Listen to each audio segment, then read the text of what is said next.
Oh no, Josh, what did you do again? I can hear you ask. And I'm here today to talk with you about a cool project I did, and it turns natural language into JSX code using a very capable artificial intelligence. Now, very capable, yes, at some instances more than others. So, for example, when centering a div, this app really excels, like it's pretty good at that. But then in other instances where you would assume that the task is pretty easy, it fails miserably. But the idea is very interesting, and take a look at it. Maybe you can manage to find out a really cool use case for it. And I say, let's take a look at how to turn natural language into actual good quality JSX code. Let's get into it. We have just three things on this website. It's basically a sort of canvas. It's not an actual HTML canvas, but it is the canvas we are painting the website on. Then we have an input field and a submit button. And when we say something like, add a red circle and press submit, we can take a look at the console and see what happens. We have an outbound request, we have an incoming answer, and then we are changing the inner HTML of the div up here to include a red circle. Now at first this might seem pretty cool, right? We enter natural language here and we get, like code back. That's pretty neat. We can say make the outline of the circle, let's say black. So right now it's dark green and we want it to be black. So let's give it a second. It's loading and now it's black. Okay, let's try make the circle twice as big and see if that works. And well, okay, it kind of worked, but it looks really scuffed. Add a heading that says hello world with a poop emoji next to it. That's the last thing we're gonna experiment. And well, okay, it is removed the circle entirely, which is not bad, but it can do one thing which many developers cannot do, and that is, look at this guys, center the div. And if we type submit now, take a look at what happens. Oh my god, it actually managed to center the div. That is pretty crazy. So as you can see, this is not really viable for anything. You can't do much with it. Now while the principle is cool, typing in natural language and receiving code back, it's not perfect. I think you could improve upon it, but let's go through the code for a second and see exactly what it does and how this works, right? So if we type in natural language here, replace the poop emoji with a rocket, how does the application know what it should do, right? How does it know the poop emoji and the rocket? So it can do that stuff. As you can see, the rocket got replaced. So this is not going to be coding together because I think this application is, too bad to do anything, to be honest. But let's walk through the code and take a look at how it works, because the principle itself, like the natural language to code, is pretty cool. Let me make the code a bit larger for you guys. This is a T3 stack project. It's been quite a bit since I've done one of those. And essentially the first thing we have is the text area right here. So we have the text area, which has a value and an onChange. So it's a controlled input, and we also have an enter key functionality. And so whenever we change the value of the text area, the state which we are keeping the instruction in, so this instruction right here, this text, would be set as this state right here. And then we also have a ref to the canvas we are, in quotes, painting on, which is this whole thing up here. And when we are making a request by pressing this button or pressing enter, the submit button, we have a loading state, which we get directly from TRPC, which is, very similar to React query, just in a type safe way. We get the is loading, and if the query is currently loading, then we are saying loading, and if not, we're saying submit. And then on click, we are executing get JSX. So let's take a look at what this is doing. We are getting the current HTML that we have in this element right here. So when we reload the page, this is going to be empty. So the inner HTML is going to be right here, because this is the ref. And the inner HTML is this right here, just an empty div. But if it was undefined or null, we would just return And for the first request, because I've noticed when we do the first request to the AI, because we're working with AI, the AI does not know what it should do because it has no reference at all. And so essentially we're saying, okay, you're working HTML, so we have the div, we are working with Tailwind, so class name, relative, aspect, video, whatever. It's Tailwind CSS you're working in. And then we have a very verbose class name right here, which is change this div, essentially telling the AI, okay, you should only change the div that is right here and not whatever is around it.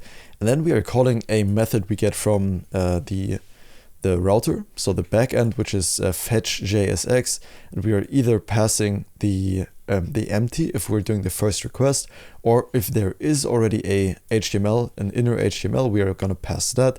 Then also the instruction, so whatever we have in here. So we're passing the current state of the canvas and then also the text we want to change. Now, as you can see, the fetch JSX is a mutate coming from TRPC, and let's go to that router right now. So we can go to TRPC and then JSX router, I called it. You can call it whatever you want. And here you can see the new v10 syntax for TRPC, and we have the mutation in here. So we're logging out the current HTML that we receive as an input. As you can see, the input is an object which has the instruction that we pass from right here. And then we also have the current HTML, and those are the only two things we need to make a request to the AI. Now the AI we're working with here is from OpenAI, and it's called Code DaVinci Edit 001. And I can actually show you what that looks like in practice. So we can go right here to the playground, and then this is the OpenAI website, by the way, beta.openai.com/playground. And here we can go to the edit, and in here we have the Code DaVinci Edit. And for example, we can say, let me zoom in a bit. We are working in HTML, create a yellow text saying hello world, and see what happens. So let's click submit, and as you can see here, okay, it console logged hello world. That's not really what it was supposed to do, but we can have a div, for example. Let's give it some basic code that we can work with, and this code right here would be the equivalent of what we're passing as the input. So the div we are passing, so the inner div will be right here as, not right here, right here, whatever we pass as the code, and then the instruction we are making right here will be passed as this instruction right here in the API. And let's see if this might work. So we're saying we are working in HTML, create a yellow text saying hello world, and that's exactly what it did. So as you can see, it needs a bit of reference. So just the instruction we are working in HTML is not enough. If it had no code to work with at all, it would just make some random shit up, and that is not what we want. So passing a little bit of code is actually very helpful. And then the answer we get back, so whatever you can see on the right side here, we receive as the response. And then essentially this is not really important. We're just extracting the text from the response, which is essentially the response you could see right here that we get in an actual usage scenario as a string. So we're getting the answer back as a string. And then if the string doesn't exist, we're throwing an error. But if it does exist, then we are passing it back to the client as choice. And then, as you might know, in TRPC, we can receive whatever we pass from the router back to the front end, because this is server-side code, this is client-side code. We can receive whatever we get from the back end as a string in the onSuccess handler that we get for the trpc.jsx.getJSX. So getJSX is what the function is called, and JSX is what the router is called, because that's what I called it right here. So we say JSX, which is the router, then we have access to all the functions inside of the router, which is just the getJSX in this instance. And we can say use mutation and then have the onSuccess handler. And if everything is fine with the answer, so the string is valid, then we are setting it as the canvasref.current.inner.html. So we're setting the long ass string we get back from OpenAI instead of whatever we have in this div right here. And that's how we create the website. And then as the last step, we just clear the input state, so whatever was in here. So we can say add a red circle. Let's open up the console, you can see what happens better. We can press enter or press the submit button. We get an outbound mutation of jsx.getJSX, which is what we have right here. So we can see this public procedure got called. Now we got the answer from the AI back in about 3 milliseconds. So we can see the elapsed MS. It took about 3 seconds for the response to get back. And then here we can see the instruction, add a red circle. And we can also see the current HTML that we passed, and we can see the result that we got back. And I'm not too sure what the AI tried to do here. It seems like it tried to implement a Wikimedia link that did not work because the GET request failed. So there should be a red circle, but okay, yeah, so this is not actually text. This is like an image. So yeah, sometimes the AI does really weird stuff, but I just wanted to demonstrate you essentially the data flow. How do we go about this? How do we turn natural language that we have right here, language natural, into actual code? And I think if the AI was a bit more advanced, that would open up a lot of possibilities.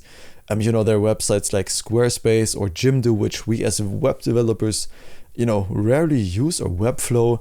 And this would be pretty like convenient for clients, right? They could just make their own little snippets. Maybe for like a part of a website, you could enable them to type in natural language right here and turn that into code.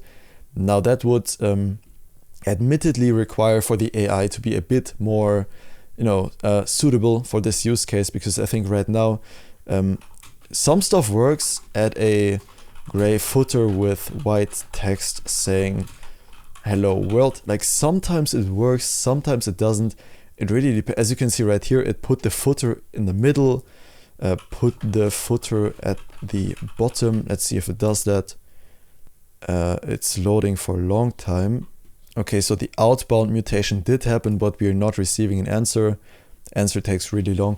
So yeah, I just wanted to demonstrate to you essentially that the idea of turning natural language into code like this was pretty cool. And if you do manage to do something cool with it, definitely let me know in the comments. I'd be really interested to see.